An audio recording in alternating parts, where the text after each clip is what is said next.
Ito mga bossing, nahirapan magkalas yung tropa ng gulong. Ano na ginagamit mo, sir? Madami na, nag-search na ako sa YouTube, rubber mallet.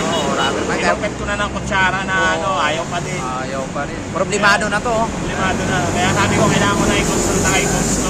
Ito, challenge na sa akin to. Pag nakalas ko daw, may bonus daw to. Subukan natin mga boss. Yun.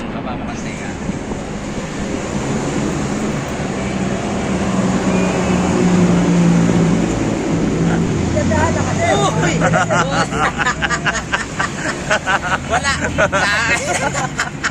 Ano ba? Ang bilis na. Sabi mo ano?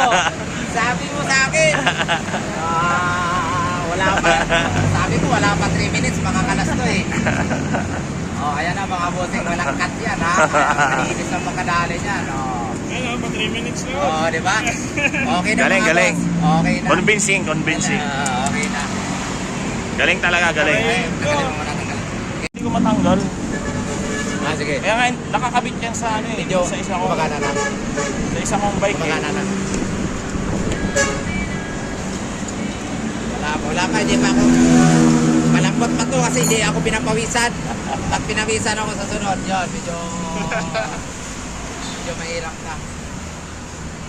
Bilis lang wala pa, ano lang eh. Wala pang ano eh, 1 minute eh. Usapan natin 3 minutes, di 3 ba? minutes eh, oo. Ayan na mga boss. Malibanag. Malibanag pa sa alas 4. Nakalas na. Yan, pwede na itong i-content sa YouTube kasi yung mga may issue na ganyan, hindi matanggal. Pwede to, pwede i-upload.